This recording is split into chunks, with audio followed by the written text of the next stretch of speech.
দেখো এখন যেটা খুব ইন্টারেস্টিং ছিল, যেটা বাবার ওই একেই বলে শুটিংয়ে মেনশন করা রয়েছে সোনার কেল্লাতে, মানে তোমার যখন ওই ট্রেনে করে আমাদের নকল হাজরা মুকুলকে নিয়ে যাচ্ছে আর কি, তারপরে উঠে তো চেজ ফেজ হলো ইত্যাদি। তো একটা শট ছিল যেটা ওই মানে ট্রেনের পেছনে এখানে কয়লাটা ডাম্প করা হয় আর কি, মানে কয়লার উপর দাঁড়িয়ে বাবা একটা মানে ফ্রন্টাল একটা ট্রেনের শট নিচ্ছিলেন, যে ফোরগ্রাউন্ডে ধোঁয়া উঠছে এবং লাইনটা একেবারে মানে চলে গেছে সোজা একেবারে সেই হরাইজন অব্দি চলে গেছে, তো সেরকম একটা শট নিচ্ছিলেন।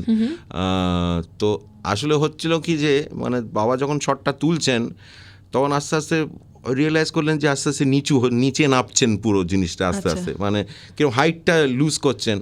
তারপর উনি নিচে দেখলেন যে আসলে কয়লাটা কনস্ট্যান্টলি ওর পায়ের সামনে থেকে কয়লাটা তুলে আগুনে দেওয়া হচ্ছে আর কি, যে কারণে কয়লার হাইটটা কমার ফলে ওর হাইটটাও আস্তে আস্তে ক্যামেরা নিয়ে কমে যাচ্ছেন।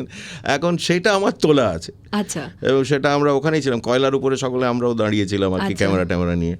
আর প্লাস উঠে শুটিং তো মানে গ্রেট ফান, এখন সবই আছে। মির্চির বিশেষ নিবেদন মে মাস রে মাস।